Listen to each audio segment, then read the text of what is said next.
The cemetery was wrapped in an eerie stillness that Tuesday morning. Heavy clouds hung low in the sky, casting shadows over the endless rows of headstones that stretched across the manicured grounds like silent witnesses to grief. The air was thick with moisture, carrying the scent of wet earth and fading flowers. Thomas Whitmore, at 43 years old, walked slowly along the gravel path, his expensive leather shoes crunching softly with each deliberate step. In his hands, he carried a bouquet of white orchids, carefully wrapped in delicate paper.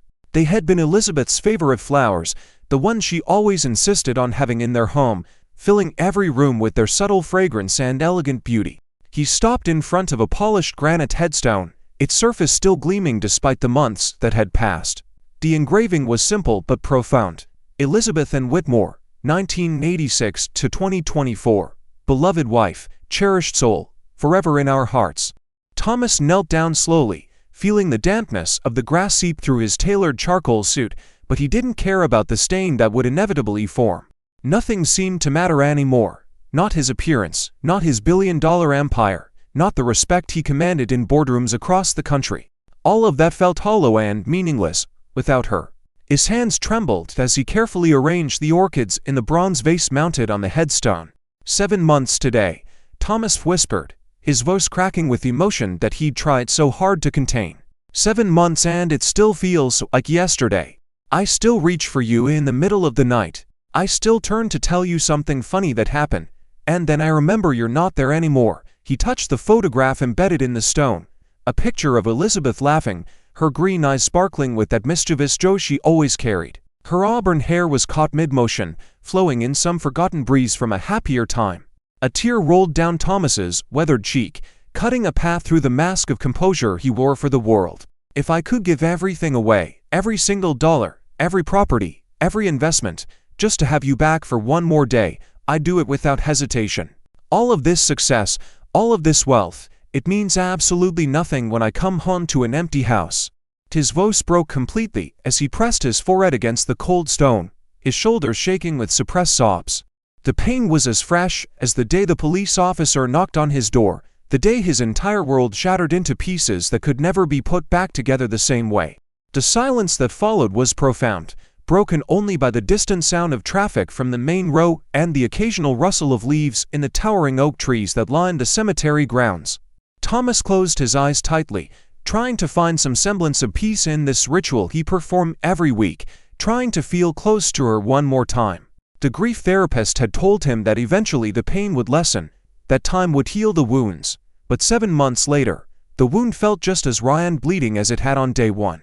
It was in this moment of absolute despair that he heard a voice, high-pitched but surprisingly firm, cutting through the heavy silence like a knife. "Sir, your wife is not dead. I know where she is." The words hung in the air, impossible and absurd, yet spoken with such conviction that Thomas felt his heart skip a beat. He opened his eyes abruptly and spun around, nearly losing his balance as he did so.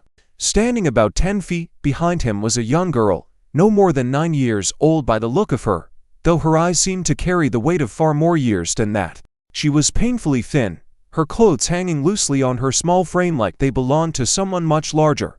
Her t-shirt was stained and torn, the hem. Her jeans were patched in multiple places with mismatched fabric, and her sneakers were held together more by dirt and determination than by their original stitching. Her face was smudged with grime, her dark hair tangled and unwashed, forming matted clumps around her narrow shoulders. But it was her eyes that struck Thomas most forcefully, dark brown eyes that stared at him with an intensity and seriousness that seemed completely out of place in such a young child. The girl pointed directly at the photograph on Elizabeth's headstone, her thin arm extending with absolute certainty.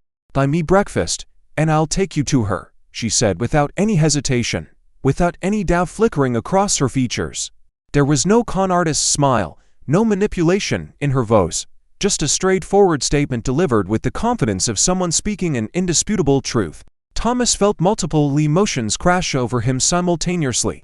His first instinct was anger, hot and immediate, rising in his chest like a wave of fire. How dare this child, this street urchin, come to his wife's grave and mock his grief with such a cruel joke? Who did she think she was, playing games with a man's deepest pain? But as quickly as the anger came, it was met by something else, something he couldn't quite name. There was something in the girl's expression, in the unwavering steadiness of her gaze that made him pause. She wasn't smirking, wasn't looking around nervously for an accomplice, wasn't displaying any of the tells that a liar might show. She simply stood there, waiting for his response, as if she had just told him the sky was blue or the grass was green. "What are you talking about?" Thomas asked, his voice coming out harsher than he intended, tension making every word sharp and clit. "What kind of sick game is this?" His hands clenched into fists at his sides, his entire body rigid with the effort of controlling his emotions. "It's not a game," the girl replied, completely unfazed by his anger. "I see her every single day. She works at a food stand near the railway station, selling tacos and fresh juice. She looks exactly like the woman in that picture. I swear on my life, mister, she's real, and she's alive." The girl's voice never wavered, never broke, never showed even a hint of uncertainty. Thomas felt the world tilt slightly beneath his feet. His rational mind, the mind that had built a technology empire from nothing, that had made million-dollar decisions based on logic and data, told him this was impossible. Elizabeth was dead. He had identified her body at the morgue, a moment that would haunt him for the rest of his life. He had watched her coffin being lowered into the ground right here, in this very spot where he now stood. He had signed death certificates, handled insurance claims, settled her estate. She was gone. And this was just a desperate child trying to scam him for money or food. But there was another part of him, the part that still woke up expecting to smell her coffee brewing in the kitchen, that still sometimes called out her name when he got home. That part wanted so desperately to believe that there was even the smallest possibility that this nightmare had been a mistake. "You're certain about what you're saying?" Thomas asked, crouching down to be at eye level with the girl, studying her face for any sign of deception. "You understand what you're claiming. This is not something you joke about with someone. This is not a game." "I know it's not a game," the girl said, crossing her thin arms over her chest defensively. "I know what dead means. My mom is dead, has been for years, so I understand what you're going through. But I'm telling you the truth, I see this woman every single morning when I'm trying to find something to eat. She has a small stand with a red and white umbrella, and she's always there before sunrise, preparing food. She looks tired. She doesn't smile much, but it's the same face as in that photo." Exactly the same face. Thomas studied the girl's features intensely, searching for any crack in her story, any indication that this was rehearsed or fabricated. Her stomach growled audibly in the silence, a reminder of the harsh reality of her situation. He made a decision, one that his logical mind screamed was foolish, but his grieving heart couldn't resist. "What's your name?" he asked gently, softening his tone considerably. "Emma," the girl replied, meeting his eyes directly without flinching. "All right, Emma, let's go get you some food, and then you're going to show me exactly where this woman is. If you're lying to me, I want you to know that I won't be angry with you. I understand you're hungry and probably desperate, but I need you to be honest with me right now. Is this the truth, or is this just a way to get a meal?" Emma's expression didn't change. "It's the truth, I promise you, mister. I don't lie about serious stuff like this. My mom always told me that lying about important things is the worst kind of wrong." There was something in the way she said it, a simple dignity despite her circumstances, that made Thomas want to believe her. 25 minutes later, they sat across from each other in a busy diner not far from the cemetery. The morning crowd was in full swing, business people grabbing quick breakfasts before heading to their offices, construction workers fueling up before long shifts, the sounds of conversation and clattering dishes filling the air. Emma attacked the plate of food in front of her with an intensity that made Thomas's heart ache. Scrambled eggs, bacon, hash browns, toast, pancakes. She ate like someone who hadn't seen a proper meal in days, which, judging by her appearance, was probably accurate. She didn't pause to speak, didn't look up from her plate, just methodically and efficiently consumed everything within reach. Thomas sipped his black coffee, his appetite non-existent as it had been for months now, watching Emma eat and feeling a complex mixture of emotions. Regardless of whether her story about Elizabeth was true or some desperate fabrication, the reality in front of him was undeniable. This child was living on the streets, hungry, alone, vulnerable. How had the system failed her so completely? Where were the social services, the foster care programs, the safety nets that were supposed to catch children before they fell this far? "Where are your parents, Emma?" Thomas asked quietly, and she finally slowed down enough to take a breath. "How long have you been on your own?" Emma wiped her mouth with the back of her hand, then took a long drink of orange juice before answering. "My mom died when I was 6, cancer. We didn't have money for good doctors, and by the time they figured out what was wrong, it was too late. She got sicker and sicker, and then one day she just didn't wake up." Her voice was matter-of-fact, reciting the tragedy as if reading from a grocery list, the emotional distance probably the only way she'd learned to cope with it. "My dad, I never knew him. Mom said he left before I was born. After she died, I went to foster homes for a while, but they were bad, really bad. So I ran away about a year ago, and I've been on my own ever since." "Where do you sleep?" Thomas asked, though he wasn't sure he wanted to hear the answer. "Wherever I can find a spot. Sometimes in the park if the weather's good, sometimes in the subway stations when it's cold, sometimes behind stores where they throw out boxes that make decent shelter. You learn to find places where the police don't bother you too much, where the other street people aren't too aggressive. It's not so bad once you figure out the system." The casual way she described this horrific existence, as if it were perfectly normal, made Thomas feel physically ill. "And this woman you say looks like my wife, you talked to her?" Thomas pressed, needing to understand more about this impossible claim. "Not really. She's not friendly. She doesn't chat with customers, just takes their money and gives them food. She works fast, like she's angry at the world or something. But I've been watching her for months now, and when I saw that picture on the gravestone today, I knew it was her. Same eyes, same nose, same everything. I thought maybe you want to know that maybe she was missing or something, and you've been looking for her." Emma finished the last of her pancakes and looked at him directly. "I'm not lying, mister. I swear on my mom's memory." After Emma finished eating, Thomas paid the bill and they left the diner. Emma led him through parts of Chicago he'd never ventured into before, neighborhoods where his expensive car would have been stripped within minutes if he'd parked it there. These were streets where poverty wasn't hidden behind closed doors, but displayed openly in boarded-up windows, graffiti-covered walls, and groups of men standing idle on corners because there were no jobs to be found. The further they walked from the cemetery, the more the landscape changed from manicured lawns and maintained buildings to urban decay and desperate survival. They walked for nearly 30 minutes, Emma navigating the streets with the confidence of someone who knew every alley and shortcut. Finally, they arrived at a busy intersection near the main railway station. The area was crowded with commuters rushing to catch trains, homeless people with cardboard signs asking for help, street vendors selling everything from newspapers to cheap jewelry.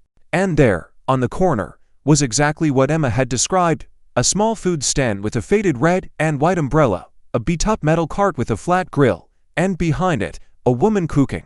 Thomas felt his knees nearly buckle beneath him. The world seemed to narrow to a single point, his vision tunneling, until all he could see was the woman.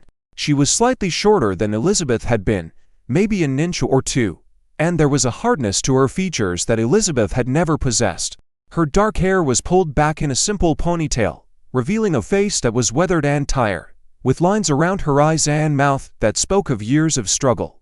She wore a simple white t-shirt stained with grease and faded jeans, her hands moving quickly and efficiently as she flipped tacos on the grill and served customers with minimal interaction. But the resemblance was absolutely undeniable. The shape of her face, the curve of her jaw, the way her eyebrows arched, the color of her eyes, even the way she moved her hands, it was like watching Elizabeth through a distorted mirror, like seeing her in some alternate reality where life had been cruel instead of kind.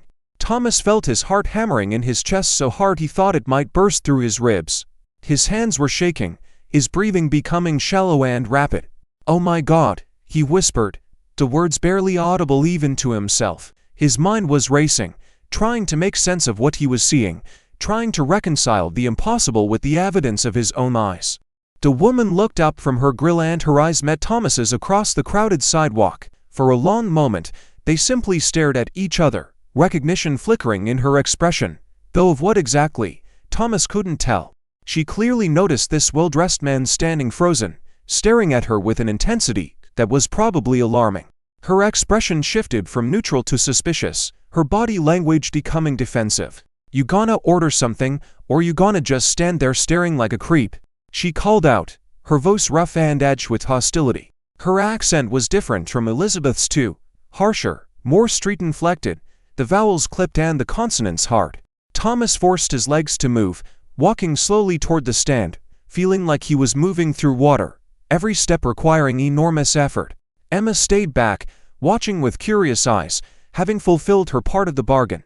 When he reached the stand, Thomas opened his mouth but found his voice had completely deserted him. He tried again, clearing his throat awkwardly. "I'm sorry for staring. My name is Thomas Whitmore.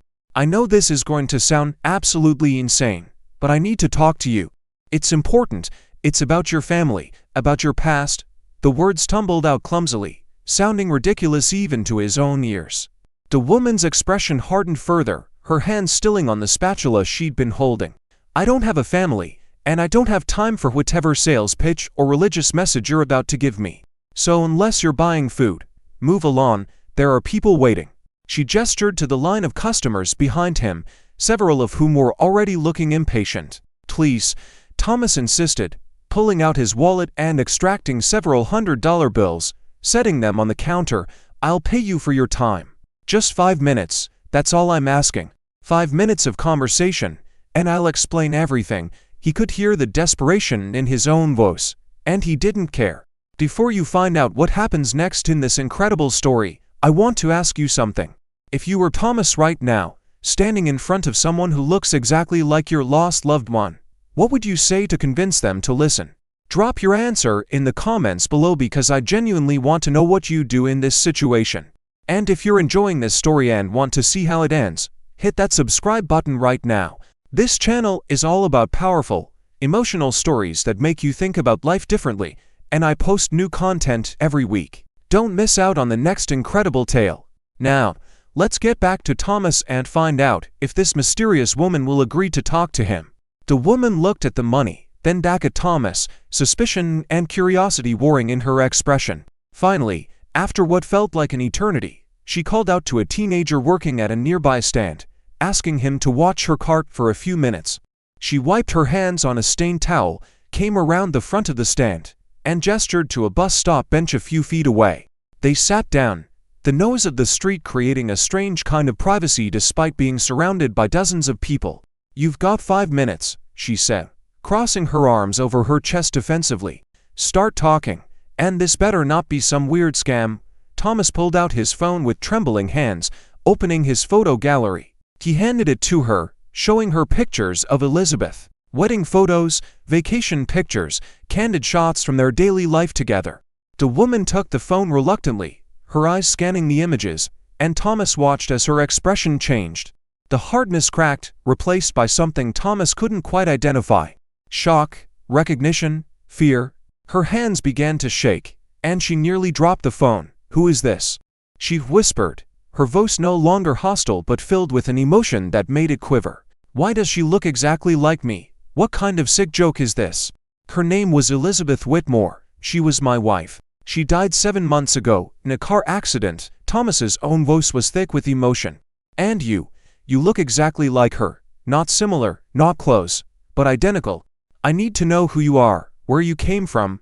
The woman handed the phone back quickly, as if it had burned her fingers.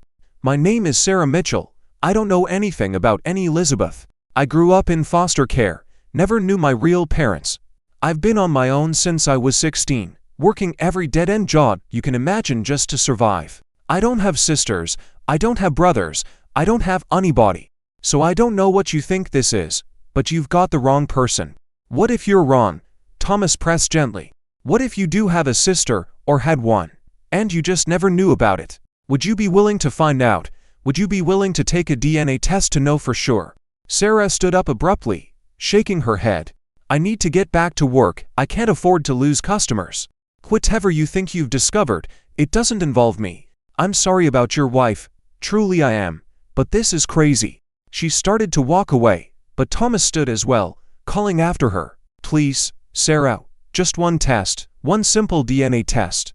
If I'm wrong, I'll apologize and disappear from your life forever. That if I'm right, if there's even a chance that you have family, that you had a sister who would have wanted to know you, don't you deserve to know the truth?" His voice cracked on the last word, raw desperation bleeding through every syllable. Sarah stopped walking but didn't turn around. Her shoulders were tense, her entire posture screaming internal conflict. After a long moment, she turned her head slightly, speaking over her shoulder. "If I agree to this test, and it comes back showing we're not related, you leave me alone forever." "Deal." Thomas agreed immediately. 3 days later, Thomas received the call he'd been simultaneously hoping for and dreading. The DNA results were in, and the genetic testing company needed to speak with him immediately about some unusual findings. Thomas drove to their offices in downtown Chicago, his hands gripping the steering wheel so tightly his knuckles were white. He'd barely slept since taking the samples, his mind running through endless possibilities and scenarios. The genetic counselor, a middle-aged woman with kind eyes and a professional demeanor, sat across from him in a small consultation room. "Mr. Whitmore, the results are quite remarkable," she began, sliding a folder across the desk toward him. "The DNA comparison between your late wife Elizabeth and Sarah Mitchell shows that they share approximately 50% of their DNA. They are, without any doubt, half-sisters. Same mother, different fathers." Thomas felt the room spin. He'd hoped, suspected, but having it confirmed with scientific certainty was overwhelming. How is that possible? How could Elizabeth never have known? Her parents never mention anything about adoption or siblings. "That's something you'll have to investigate through other means," the counselor said gently. "But genetically, the evidence is irrefutable. They shared a biological mother, which means at some point, that mother gave birth to both of them and somehow they ended up in completely separate lives." Thomas contacted a private investigator that afternoon, hiring the best firm in Chicago, regardless of cost. He needed to understand how this had happened, how the sisters could grow up not knowing the other existed. The investigation took weeks, with researchers diving into adoption records, birth certificates, old hospital files, and tracking down anyone who might have information about the girl's biological mother. Finally, the pieces came together into a heartbreaking picture. The biological mother's name was Catherine Walsh. She'd been a young woman in her early 20s, unmarried and struggling financially. She'd gotten pregnant with her first daughter, a boyfriend who abandoned her immediately. That daughter was Sarah. Catherine kept her, trying desperately to raise her alone, but the poverty and stress were overwhelming. When Sarah was 2 years old, Catherine got pregnant again by a different man who also disappeared from her life. These were Elizabeth's biological parents. Facing the reality of raising two children alone with no resources, no family support, no job skills, and barely surviving, Catherine made the most agonizing decision of her life. She kept Sarah, the older daughter, and put the newborn Elizabeth up for adoption, hoping that at least one of her children would have a chance at a better life than she could provide.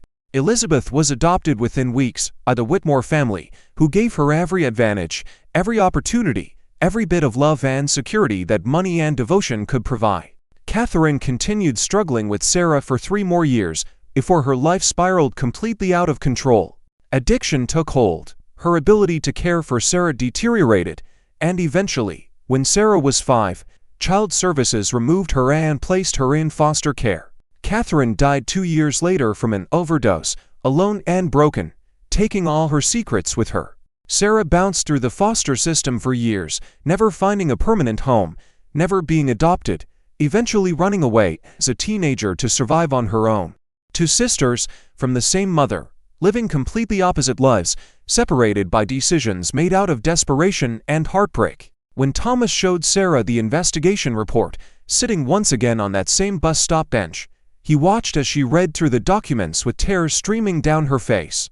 She didn't make a sound, didn't sob or wail, just let the tears fall silently. She learned about the mother who'd given her away, about the sister who'd had everything she'd been denied, about the twist of fate that had determined their drastically different paths. She had everything, Sarah whispered, her voice hollow. Education, money, a family that loved her, safety, security. She got to be happy while I fought every single day just to survive. And I never even knew she existed until now. Until she's dead and I can never meet her. The pain in her voice was palpable, mixing grief for a sister she'd never known with anger at the injustice of their separate fates. She never knew either, Thomas said quietly. She lived her whole life not knowing she had a sister. And I think if she had known, she would have moved heaven and earth to find you, to help you, to be part of your life.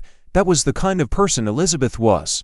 She cared about people, especially those who were struggling, Over the following months, Thomas couldn't bring himself to walk away from Sarah. He started by helping with small things, paying off the debt she'd accumulated with her food stand supplier, helping her get proper permits and licenses for her business, making sure she had reliable equipment. Then he found her a better location, helped her expand into a small restaurant space, nothing fancy but clean and safe. And Emma, the girl who'd started this entire chain of events, was brought into the fold as well. Thomas paid for her to see doctors and dentists, bought her new clothes, enrolled her in a good school, and made sure she had stable housing. But something unexpected began to happen during all these interactions. Thomas found himself spending more and more time with Sarah, not out of obligation or guilt, but because he genuinely enjoyed her company. Sarah was nothing like Elizabeth in personality. Where Elizabeth had been soft and optimistic, Sarah was hard and pragmatic. Where Elizabeth saw the best in people, Sarah saw their potential to disappoint. But there was a strength in Sarah, a resilience forged in fire, that Thomas found himself admiring deeply. She was funny in a dark, sarcastic way. She was fiercely independent, initially resisting his help at every turn. She was honest to a fault, never saying anything she didn't mean. And Sarah, for her part, began to see past Thomas's wealth to the men underneath. She saw how he treated service workers with respect, how he took time to talk to Emma about her homework, how he still carried a photo of Elizabeth in his wallet and sometimes got a distant, sad look in his eyes. She saw a man who was trying to honor his wife's memory by helping her sister, who was gentle despite his power, who was broken but still functioning. It was about 14 months after their first meeting, when they were closing up Sarah's restaurant late one evening. Emma had already gone home with the babysitter Thomas had hired. They were alone, wiping down tables and putting chairs up, comfortable in the silence that had developed between them. Sarah stopped what she was doing and looked at Thomas directly. "I need to say something, and I need you to hear me out before you respond," she said, her voice serious. "I think I'm starting to have feelings for you.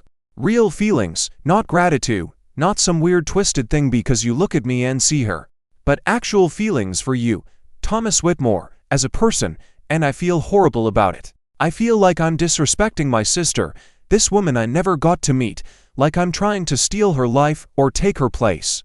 But I can't help how I feel." Thomas set down the cloth he'd been using and walked over to her, his heart pounding. "Before Elizabeth died, when she knew the injuries from the accident were too severe, she made me promise her something in the hospital. She made me promise that I would live, really live, not just exist. She made me swear I wouldn't become one of those people who dies emotionally and just goes through the motions for the rest of their physical life. She wanted me to find happiness again, even if that happiness was with someone else. And you think she'd be okay with you finding that happiness with her sister?" Sarah asked, her voice barely above a whisper. "I think Elizabeth would be happy knowing that the sister she never got to meet is being loved and cared for.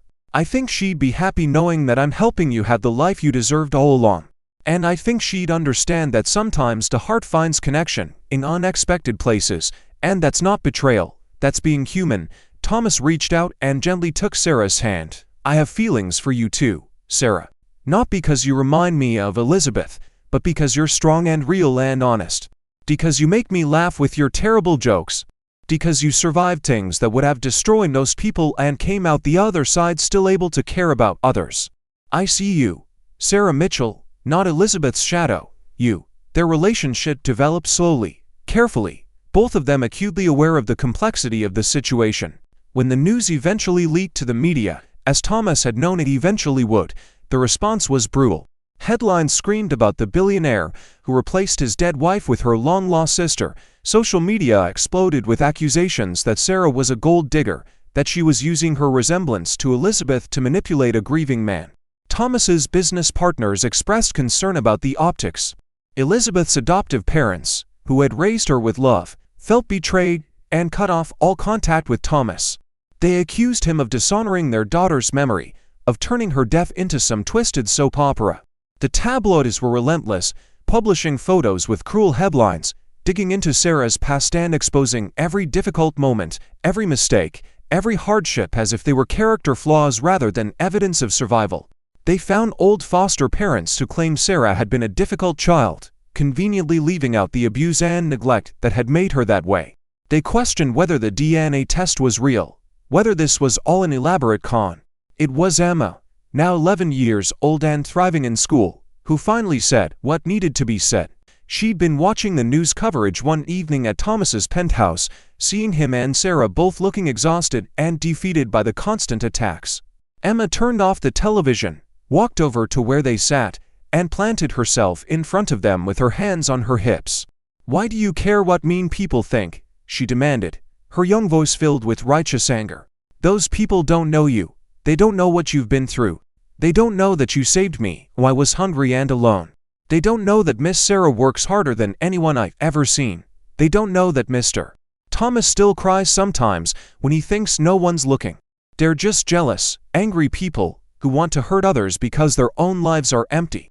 So why do you let them win by being sad? Why can't you just be happy?" The simple wisdom of a child cut through all the complexity and knows. Sarah looked at Thomas, and Thomas looked at Sarah, and something shifted between them. "She's right," Thomas said. "We've been letting other people's opinions control our lives. Elizabeth wouldn't have wanted that. She was never someone who lived for other people's approval. So what do?" Sarah asked. "We start over. Somewhere new, somewhere we can build a life without all this history hanging over us." Thomas took both Sarah's and Emma's hands. "The three of us, we go somewhere no one knows our story, and we just live. Really live, the way Elizabeth made me promise to do." 3 months later, they boarded a plane to Vancouver, Canada. Thomas sold most of his business interests, keeping only enough investments to ensure financial security. Sarah closed her restaurant, sad to leave it behind but ready for something new.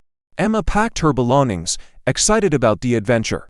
They settled in a beautiful neighborhood outside the city, surrounded by mountains and ocean, a place that felt clean and new and full of possibility. Thomas used some of his remaining wealth to help Sarah open a proper restaurant, this time as a full partner in the venture. Not a small street stand or a cramped storefront, but a real establishment with professional equipment, skilled staff, and Sarah's vision fully realized.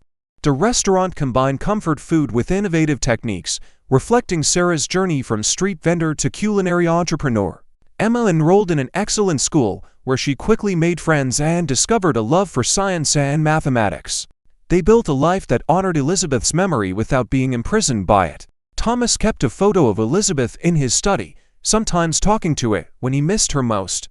But he also laughed again, genuinely and fully. He watched Sarah command her kitchen with confidence and pride. He helped Emma with her homework and attended her school events. He fell asleep each night next to Sarah, grateful for the second chance at happiness he'd been given, knowing that it didn't diminish what he'd had with Elizabeth but rather proved that the human heart has an infinite capacity for love. For years after that day, in the cemetery, on a quiet Sunday morning, Thomas woke to the smell of coffee brewing and pancakes cooking. Sarah was in the kitchen, singing softly to herself, something she only started doing recently, as if finally comfortable enough to let her guard down completely.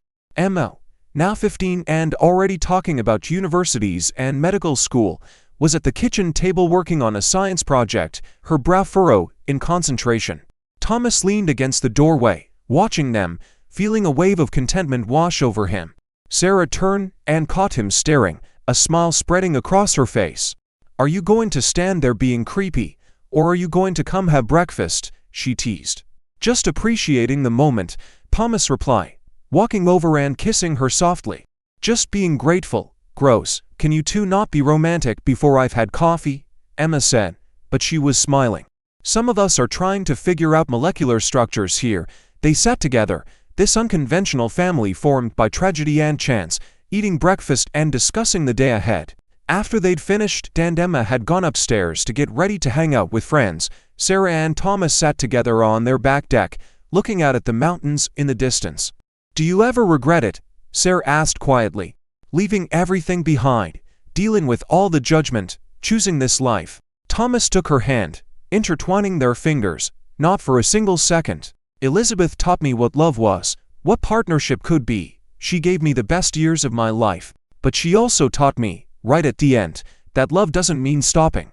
It means continuing, carrying forward, honoring the past by fully living in the present." He turned to face Sarah directly. "You taught me that it's possible to love again without forgetting. that the heart doesn't replace, it expands.